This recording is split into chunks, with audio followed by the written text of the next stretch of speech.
Assalamualaikum warahmatullahi wabarakatuh. Alhamdulillahirabbil alamin. Alladzi arsala rasulahu bil huda wa dinil haqq liyudhhirahu 'ala dini kulli walau karihal kafirun. Asyhadu an la ilaha illallah, asyhadu anna Muhammadan abduhu wa rasuluh. Allahumma shalli wa sallim ala sayyidina Muhammadin wa ala alihi wa sahbihi ajmain, amma ba'du. Jamaah rahimakumullah, alhamdulillahirabbil alamin. Kita masih dalam kondisi sehat. Kita bisa bertemu dalam pengajian di channel Usbuk ini. Mudah-mudahan pertemuan kita di channel ini benar-benar mendapatkan ridho dan barokah dari Allah Subhanahu wa taala.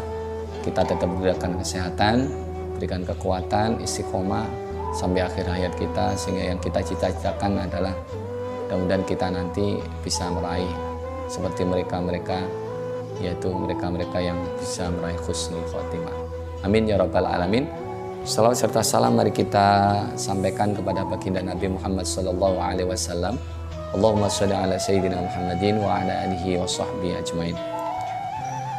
Jamaah rahimakumullah, dalam episode kali ini ada sesuatu yang menarik. Rasulullah berwasiat, berpesan kepada istri tercinta Ibunda Aisyah radhiyallahu anha sebelum tidur. Ini ada di dalam kitab Durratun Nasihin yang dikarang oleh Syekh Utsman bin Hasan bin Ahmad Syakir Al-Khubawi. Kitabnya sama seperti sebelum-sebelumnya. Maka sebagai etika seorang santri yang mengaji kitab agar ilmunya manfaat, mari kita doakan guru-guru kita, pengarang kitab ini, mudah-mudahan beliau dengan ilmunya yang diberikan pada kita, yang ditularkan dengan kitabnya, benar-benar ditempatkan di surganya Allah Subhanahu wa taala. Dan orang tua kita dan juga mereka-mereka yang mendahului kita, mudah-mudahan keluarga kita diampuni dosa-dosanya oleh Allah.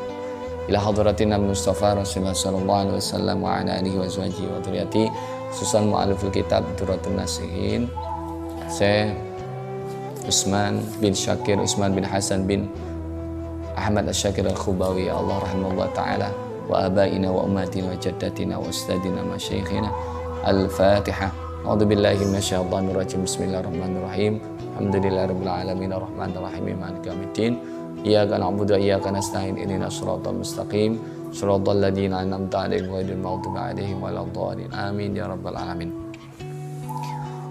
Jamaah rahimakumullah, wasiat baginda Nabi tersebut kepada istri tercinta Ibunda Aisyah radhiyallahu anha ada dalam bab atau Al-Majlis Al-Khamis wa Sab'un, bab yang ke-75, fi fadilati qiraati suratil Ikhlas ma'al basmalah, tentang fadilah pembacaan surat Al-Ikhlas dan Bismillah. Di halaman 279 ini beliau menuliskan, sang mu'alif menuliskan, Ruwi anna Nabi sallallahu alaihi wasallam annahu qala li Aisyata la tanami hatta ta'mali arba'ata asya. Jadi baginda Nabi itu berpesan kepada istri beliau Ibunda Aisyah radhiyallahu anha, janganlah engkau tidur sampai engkau melakukan 4 hal ini. Yang pertama, hatta takhtimi Al-Qur'an, sehingga engkau bisa mengkhatamkan Al-Quran. Yang kedua, wa hatta taj'ali al-anbiya laki syufa'a yaumal qiyamah, sehingga engkau bisa menjadikan para nabi menjadi penolongmu nanti di hari akhir, di akhirat. Yang ketiga, wa hatta taj'ali al-muslimina radina anki, sehingga atau sampai engkau menjadikan orang muslim semuanya itu ridho kepadamu. Dan yang keempat terakhir, wa hatta taf'ali hijjatan wa umratan, sampai engkau bisa melakukan haji dan umroh. Perbuatan yang mungkin secara nalar, secara logika ini tidak masuk akal.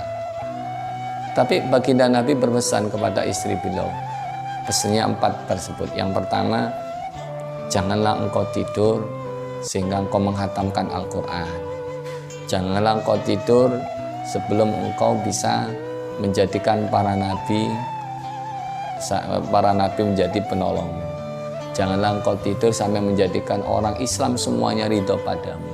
Janganlah engkau tidur sampai engkau bisa melakukan ibadah haji dan umroh. Perbuatan yang enggak masuk akal. Maka Ibunda Aisyah radhiyallahu anha benar-benar bingung, dalam artian bagaimana mungkin bisa melakukan ini. Akhirnya Ibunda Aisyah tetap berada di atas kasurnya, pun bahasa kita itu apa yang harus dilakukan, ini dalam kondisi bingung. Fadakhala alaihi assalatu wassalam fabakiyat alal firash hatta atamma as-salat. Falamma atammaha qalat ya Rasulullah fadaka abi wa ummi amartani bi arba'ati asya la aqdiru fi hadhihi sa'ah an af'alaha. Jadi ketika Rasulullah selesai sholat, Ibunda Aisyah bertanya kepada beliau, ya Rasul, mana mungkin engkau telah memerintahkan kepadaku 4 hal yang tidak mungkin aku melakukan ini dalam waktu yang singkat ini.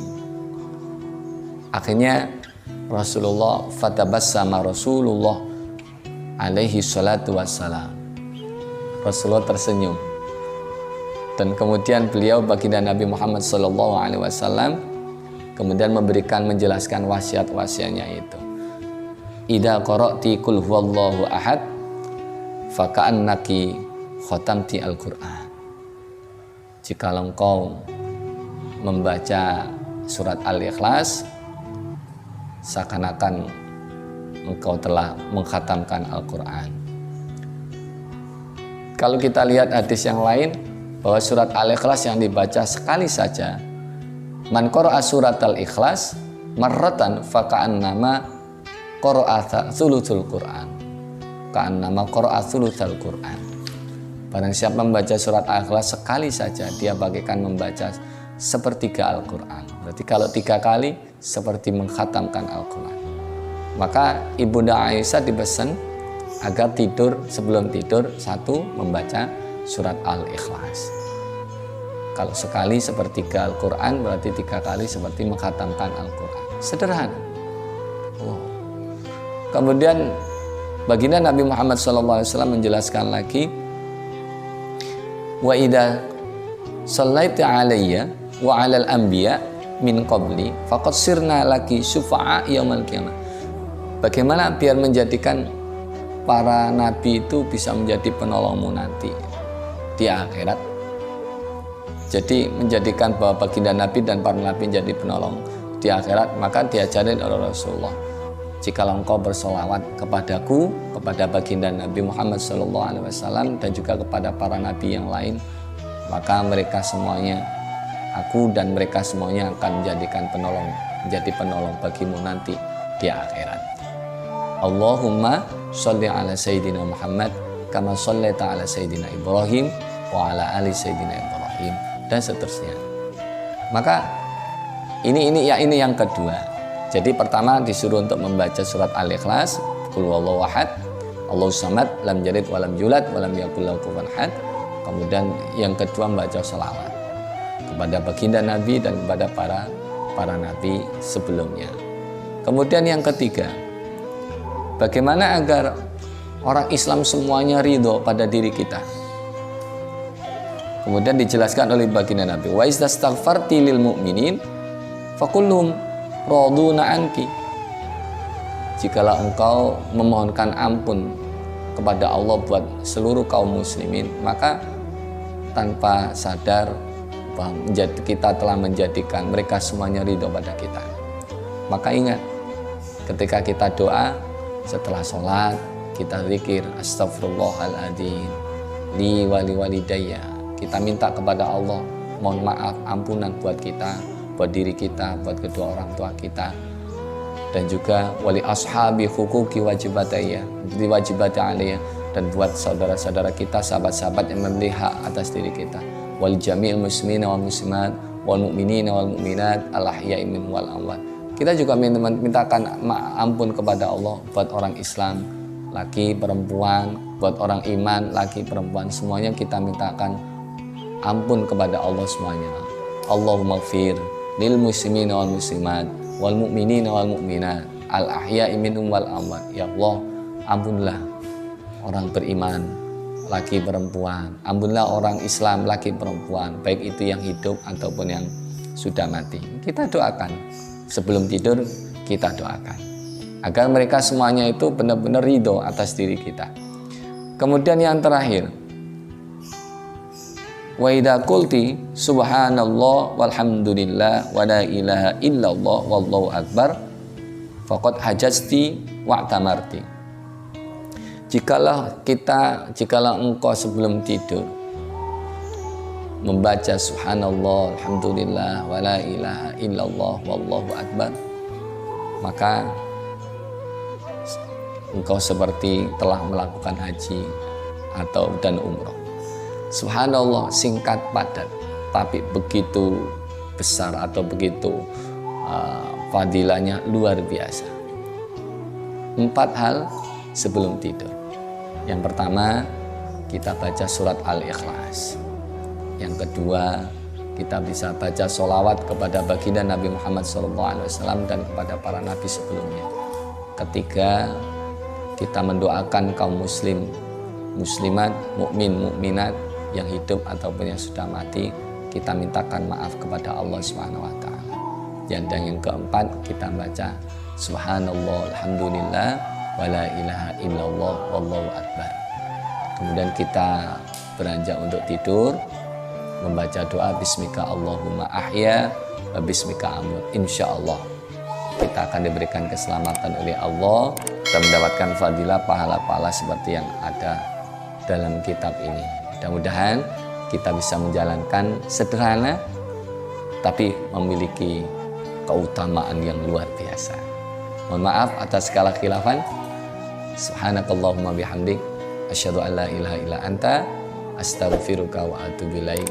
Assalamualaikum warahmatullahi wabarakatuh.